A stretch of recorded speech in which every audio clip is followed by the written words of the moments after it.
gravando. Sim. Vamos lá, então. Pessoas, boa noite a todos. Hoje nós vamos fazer aquela listinha marota que eu passei para vocês agora à tarde, tá? Por que eu decidi fazer isso? Logo, eu perguntei para vocês na semana passada. E o seguinte, como nós tivemos todos esses contratempos por causa do coronavírus, essa nossa frente, essa nossa parte, esse nosso tema da biologia celular, ele ficou cortado no meio, tá? Então, nós vimos uma parte antes da gente parar, daí nós paramos por um mês, ficamos sem atividade nenhuma, e aí agora nós vamos retornar para finalizar e já começar um outro assunto. Para pelo menos a gente dar uma retomada, para a gente dar uma relembrada, eu propus para o pessoal fazer justamente essa lista de revisão, até porque, como a biologia celular é um conteúdo muito denso na parte teórica, muitas vezes a gente não conseguia fazer tantos exercícios assim. Então, a aula de hoje é uma revisão inteiramente baseada em exercícios. E aí, eu escolhi exercícios, às vezes vocês podem falar, por exemplo, tem um exercício de 2006. Vocês falam, pô, professor, isso está muito ultrapassado. O que eu pensei na hora de montar essa lista? Eu pensei em pegar os exercícios que dessem para a gente ter uma revisão melhor, que desse para a gente abranger o máximo de conteúdo, de preferência tudo aquilo que foi trabalhado, tá? Outra coisa, por ser uma aula baseada em exercícios, isso daqui não vai ser um gabarito, tá? Então, por exemplo, a primeira questão, eu não vou chegar aqui, vou resolver e vou. Não, nós vamos discutir todas as questões, vamos mostrar todas as alternativas, por que está certo, por que está errada. É assim que a gente estuda a partir de exercício, tá? Ainda mais numa aula de revisão. Então, começando aqui com o nosso primeiro exercício, o exercício do Enem. Nesse exercício tinha um texto consideravelmente grande antes, falando justamente sobre esse quarta-cana, que é um inseto. Como todo bom exercício do Enem, a gente desconsidera o texto primeiro, e aí a gente vai para a pergunta. Ao beber uma solução de glicose, e aí ele colocou a formulinha da glicose, C6H12O6, um quarta-cana ingere uma substância. Beleza. Então, a hora que ele mandar isso daqui para dentro, o que ele vai adquirir? O que ele vai estar ingerindo? Bom, a glicose ela é um carboidrato. E aí, na nossa aula de compostos orgânicos, nós falamos que os carboidratos, eles são a principal fonte de energia da célula. Então, vamos ver a alternativa que fala alguma coisa próxima a isso. Então, uma substância que, ao ser degradada pelo organismo, produz energia que pode ser usada para movimentar o corpo. Tá certo, não tá? A hora que eu degrado a glicose pela respiração celular, que nós vimos na aula passada, eu produzo energia. E com essa energia eu faço absolutamente tudo que eu preciso. Para mim tá certo. Exato. Podemos já marcar essa alternativa A, mas vamos ver as outras. B. Uma substância inflamável que, queimada pelo organismo, produz água para manter a hidratação da célula. De forma nenhuma, a glicose não é inflamável, tá? Então, está errado pela essa primeira parte. E outra coisa, você não inflama nada para produzir água, tá? Você não tem a água liberada de nenhuma inflamação que você faz. Alternativa C, que eleva a taxa de açúcar no sangue e é armazenada na célula, onde restabelece o teor de oxigênio no organismo. Galera, ó, que eleva a taxa de açúcar no sangue, tudo bem, né? Nós chamamos o carboidrato de açúcares e é armazenada na célula. Opa. Na verdade, ela é armazenada nos tecidos. Tá? Então, não é armazenada propriamente dentro da célula. Eu armazeno em alguns tecidos específicos. E ela não restabelece o teor de oxigênio no meu organismo. Então, o erro está nessa parte aqui. D, insolúvel em água. Já podemos parar aqui. Porque na nossa aula de compostos orgânicos, eu falei que somente um grupo de compostos é insolúvel em água, que são os lipídios. Como a glicose é um carboidrato, ela é solúvel em água sem problemas. e E, de sabor adocicado, que, utilizado na respiração celular, fornece CO2 para manter estável a taxa de carbono na atmosfera. Viajou legal.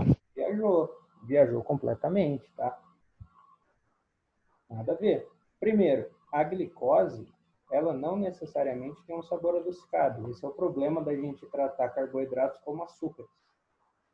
Certo? Nós temos aqui um processo semântico, né? O açúcar sempre remete a gente a um doce, e não necessariamente toda a glicose vai ser doce. Então, o erro está aqui. Alternativa A mesmo, então, para esse nosso primeiro exercício. 2. Os lipídios são moléculas apolares, que não se dissolvem em solventes polares como a água. Beleza, os únicos, por sinal. Com relação aos lipídios, podemos afirmar que... Então, o que a gente pode falar de verdade com relação aos lipídios? 1. São moléculas ideais para o armazenamento de energia por longos períodos? Sim. Lipídio é a minha reserva energética. Lipídio é nada mais que energia concentrada, né? E aí ele tem também algumas outras funções de controle de temperatura e tudo mais, mas ele é a minha reserva para longos períodos de tempo. Então, corretíssimo. 2. Importantes componentes de todas as membranas celulares? Sim, também. Minha membrana é de fosfolipídios. Então, a 2 também está correta. 3. Estão diretamente ligados à síntese de proteínas? Nada a ver. Quem está diretamente ligado com a síntese de proteína é o ribossomo. Servem como fonte primária de energia? Fonte primária, não. Ele é uma... Nossa fonte primária de energia é os carboidratos, certo? É a glicose aqui do primeiro exercício. Depois da glicose, nós ainda vamos ter o glicogênio como fonte secundária, e aí só depois do glicogênio que nós vamos ter os lipídios. Então, falsa alternativa 4. 5. A cutina, a suberina e a celulose são exemplos de lipídios. Galera, cutina é um lipídio, tá? É um sebozinho que tem na folha. A suberina, ela também é um lipídio, que a gente encontra em vegetais. Agora, celulose não é um lipídio. Tá? A celulose que forma a parede celular e a celulose que está presente nos vegetais, ela não é de origem lipídio. Ela é carboidrato também. Então, essa alternativa está errada porque a celulose não é lipídio. De forma que as corretas são a 1 e a 2. 1 e 2, alternativa aí.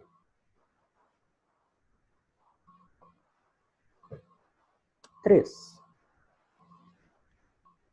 A invenção do microscópio possibilitou várias descobertas e, graças ao surgimento dos microscópios eletrônicos, houve uma revolução no estudo das células. Esses equipamentos permitiram separar os seres vivos em procarióticos e eucarióticos, porque se descobriu que os primeiros, entre outras características, ou seja, ele quer saber características dos procarióticos. Beleza. Entre outras características, parede celular e cloroplasto? Sim. Procarionte tem parede celular e cloroplasto? Tem. Procarionte. Não. Cloroplasto é uma organela. O procarionte não tem nenhuma organela no seu ribossomo. Os procariontes podem ter a parede celular, no caso de algumas bactérias. Agora, nenhum deles vai ter a organela do cloroplasto. B. Professor, tá pedindo dos procariontes ou dos eucariontes? Eu não entendi direito o enunciado. Procariontes, por quê? Permitiram separar os seres vivos em procarióticos e eucarióticos, porque se descobriu que os primeiros, no caso que eu estou falando aqui, são procarióticos. Os primeiros da minha sentença. Então, não tem parede celular nem cloroplasto. B. possuem material genético disperso no citoplasma. Correto, né? O material genético dos procariontes, ele está disperso no citoplasma, não está envolvido por núcleo nenhum. Então, essa daí é a alternativa correta. C. Possuem um núcleo organizado envolto por membrana nuclear. Procariontes têm núcleo? Não tem núcleo. D. Não possuem núcleo. Maravilha, está correto. E não tem material genético? Aí cagou tudo, né? Porque a premissa principal de você ser um ser vivo é você ter um material genético.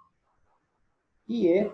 Não possuem clorofila, corretíssimo, e não se reproduzem, aí também foi por água abaixo, porque a próxima premissa, além de você ter um material genético, é você ter a capacidade de se reproduzir para ser um ser vivo.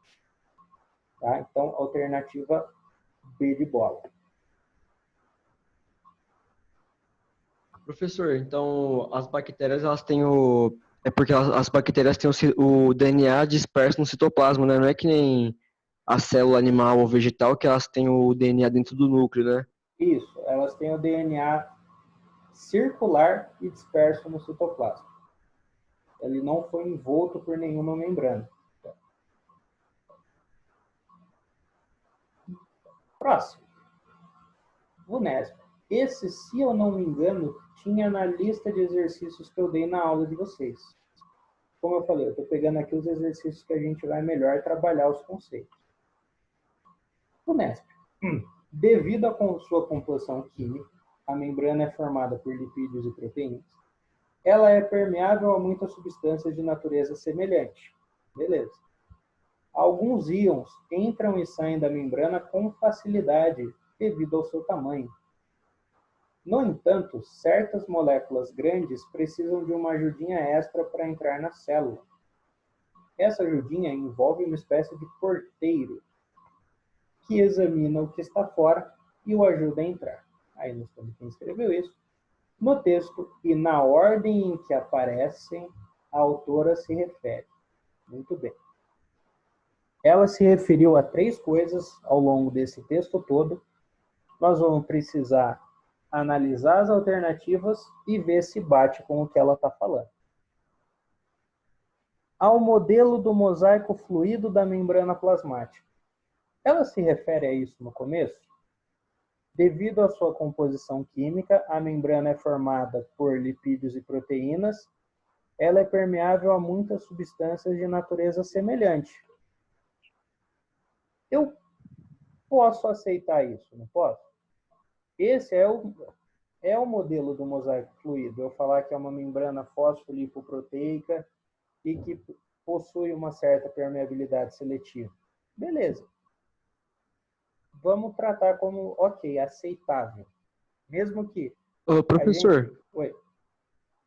mas o que seria esse mosaico fluido que eu não entendi de onde veio? Esse mosaico fluido é uma teoria do pessoal que descobriu como que funciona a dinâmica da membrana plasmática.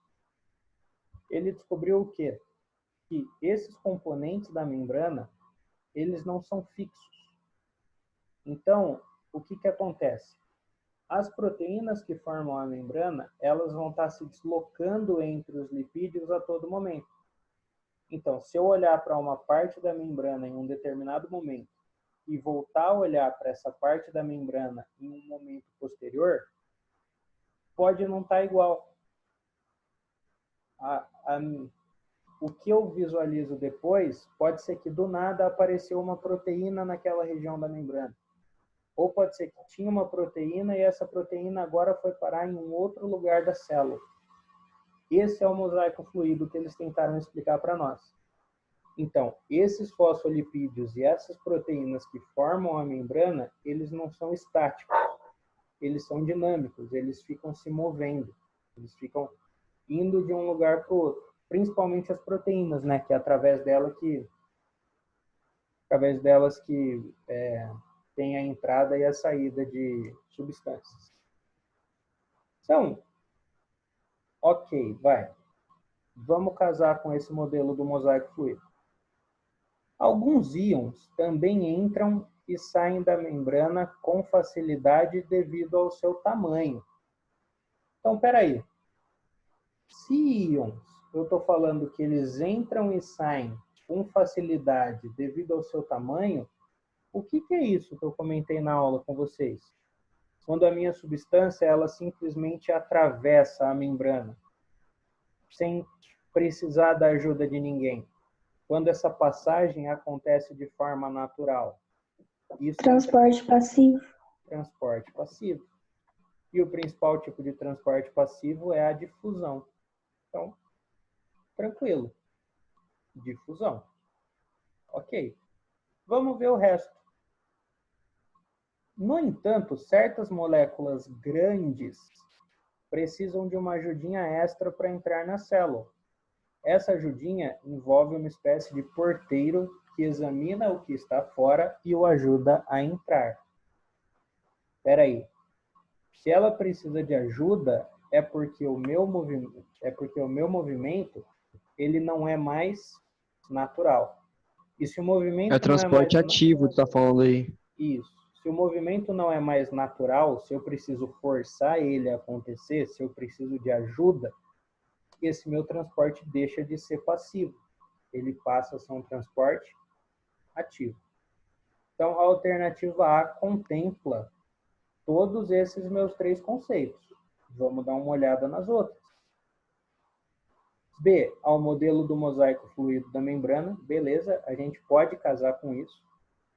2, a osmose. Ela comenta sobre a osmose em algum lugar do texto? Não, porque ela não está falando de água. Ela não está falando do transporte de água. Então, se não fala do transporte de água, não fala de osmose. E ao transporte passivo, tem o transporte passivo aqui no meio, mas a presença da osmose não tem nada a ver. C, a permeabilidade seletiva da membrana plasmática, eu também posso casar com isso. Por quê? Essa permeabilidade seletiva é uma consequência do modelo do mosaico fluido também. Então, eu posso considerar essa alternativa verdade. Agora, vamos ver o resto. Ao transporte ativo e ao transporte passivo? Bom, os dois transportes que ela está falando são esses daqui. Na ordem, eu tenho passivo e ativo, não ativo e passivo.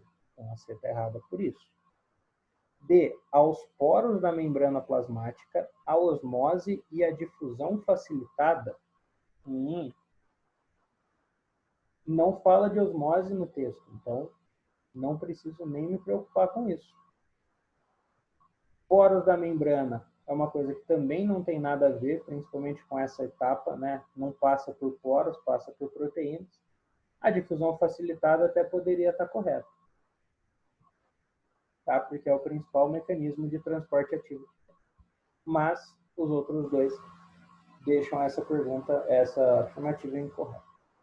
E aos poros da membrana, a difusão e a permeabilidade seletiva está errado pelos poros, né? Não passa por Porque não falou de poros.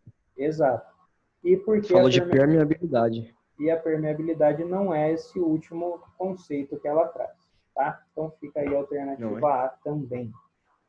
Mais uma vez. Achei que tinha falado de permeabilidade, porque falou assim, a membrana é formada por lipídios e proteínas, ela é permeável. Exato.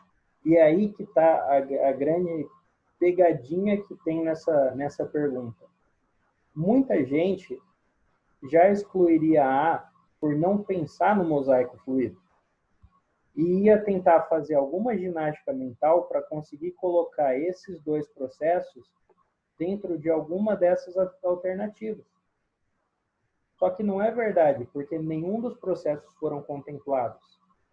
Então, eu posso fazer a ginástica mental nessa minha primeira parte para conseguir colocar esse conceito nela. E aí a gente não vai ter problema. É isso que eu falo bastante em sala com vocês, que eu vou encher o saco de vocês com relação a isso durante o ano, é a questão do raciocínio. A gente não pode ficar preso somente ao conceito que o professor coloca na lousa. A gente tem que ter a capacidade de tornar esse conceito maleável, tá? De trabalhar com esse conceito, de raciocinar em cima dele, porque às vezes aparece uma questão assim na nossa frente e vocês vejam que não foi uma questão difícil. A gente só precisava saber trabalhar direito com ela. Tá? Então, alternativa A. Próximo. Deixa eu tomar um gole d'água.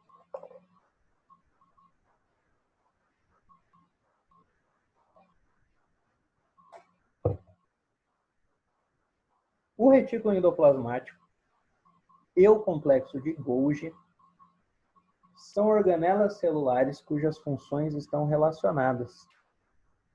O complexo de Golgi. O que o complexo de Golgi vai fazer? A.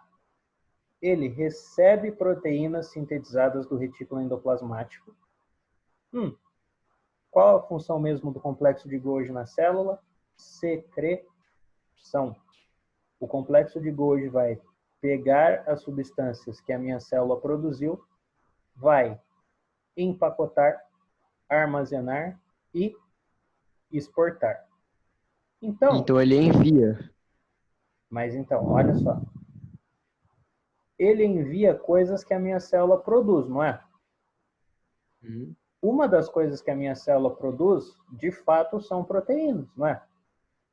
E essas proteínas também são produzidas lá no meu retículo endoplasmático. Então, de fato, se essa minha célula for uma glândula e ela produzir um hormônio, ela produz esse hormônio no retículo endoplasmático e do retículo endoplasmático manda para o complexo de Golgi. Aí o complexo de Golgi encaminha para fora. Então, beleza, essa alternativa A, ela faz sentido. Ela tem um potencial bacana. Vamos para a próxima. Aí, professor, o que o complexo de Golgi faz, que eu não entendi direito? Ele vai fazer a secreção. Tá? E o que é você secretar? É você enviar algo para fora da célula. O que acontece? Eu preciso fornecer alguma coisa para esse complexo de Golgi poder secretar, não é? E onde na minha célula eu tenho a capacidade de sintetizar coisas? São nos meus dois retículos. No rugoso, eu sintetizo proteína e no liso, eu sintetizo lipídios. Independente do que eu sintetizar, se eu precisar mandar embora, eu vou ter que enviar para o complexo de Golgi. O que o complexo de Golgi vai fazer para mim? Ele vai pegar, ele vai receber isso, ele vai empacotar, ou seja, ele vai colocar dentro de uma vesícula e aí sim ele vai jogar para fora da célula. Só que antes de tudo isso ele precisa receber. Então, eu afirmar que ele recebe proteínas do retículo endoplasmático, está correto. Tá? As proteínas que esse meu retículo produzir e eu precisar exportar, eu de fato vou mandar para ele. Então, essa A tem potencial para nós. B. Envia proteínas nele sintetizadas para o retículo endoplasmático. Essa está falsa, porque o complexo de Golgi não tem capacidade de sintetizar proteína nenhuma. C. Recebe polissacarídeos sintetizados no retículo endoplasmático. Essa também está errada, por quê?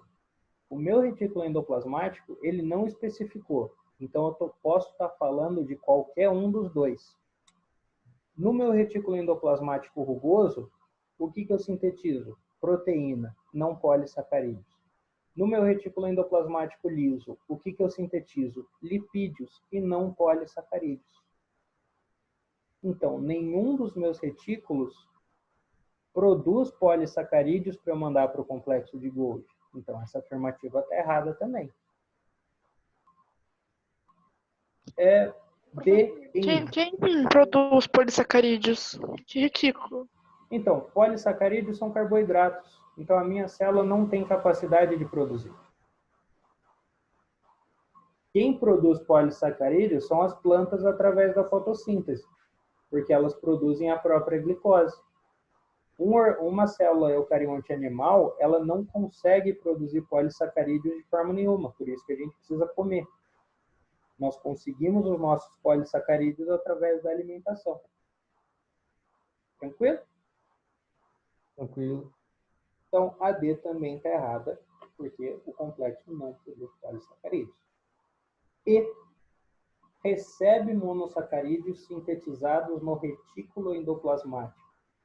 Monossacarídeos e polissacarídeos, os dois são carboidratos. Minha célula não produz carboidrato em hipótese nenhuma, então eu já posso também cancelar essa afirmação. Tá? O meu retículo não produz mono, não produz poli, não produz oligosacarídeos. Tá? Aí está errado também. De forma que a A, de fato, comprovou o seu potencial e é a nossa afirmativa correta. Próxima. Enem. Cara, eu amo essa pergunta de paixão. Essa pergunta caiu no Enem em 2018. E, nossa, eu vou defender essa pergunta com todas as minhas forças, porque, na minha opinião, ela é um suco do que é necessário para o vestibular atual. Vocês vão ver. Quando caiu, um monte de aluno esperneou, falando que era uma pergunta difícil e tudo mais, mas não é. Vamos raciocinar em cima dessa pergunta. O nível metabólico de uma célula pode ser determinado pela taxa de síntese de RNAs e proteínas, processos dependentes de energia. Essa diferença na taxa de síntese de biomoléculas é refletida na abundância e características morfológicas dos componentes celulares. O que ele está me falando nisso daqui, cara? O que vai mandar no metabolismo da célula é a capacidade que essa célula tem de produzir proteínas. Maravilha. E que uma célula que produz mais proteínas, ela vai ter diferenças morfológicas das células que produzem menos. Show de bola. Em uma empresa de produção de hormônios proteicos, a partir do cultivo de células animais, um pesquisador deseja selecionar uma linhagem com um metabolismo de síntese mais elevado. Dentre as 5 esquematizadas na figura, qual que o pesquisador deve escolher? Senhor, a pergunta parece que está em hebraico. Não está. Olha só o que ele trata nessa nossa primeira parte. Ele fala basicamente o seguinte: dependendo do que a minha célula precisar fazer, ela vai ter mais ou menos daquela organela em específico. Então, se a minha célula precisar produzir mais proteínas, ela vai ter mais organelas de produção de proteína. Se a minha célula precisar produzir mais energia, ela vai ter mais organela para produzir energia. Se a minha célula precisar ter um maior índice de secreção, ela vai produzir organela de secreção em maior quantidade. O que eu quero no momento? O meu pesquisador, ele quer uma linhagem com um metabolismo de síntese mais elevado. Síntese do quê? Do que ele está falando aqui em cima. RNAs e proteínas. Se ele quer uma célula... É 4. Isso. Se ele quer uma célula com maior taxa de síntese de RNAs e proteínas, eu vou precisar pegar a célula que tenha dentro dela uma maior quantidade de organelas que produzam RNAs e proteínas. Quem produz proteína na minha célula? Retículo O retículo endoplasmático? Isso. Então, eu preciso pegar a célula que tem mais retículos endoplasmáticos.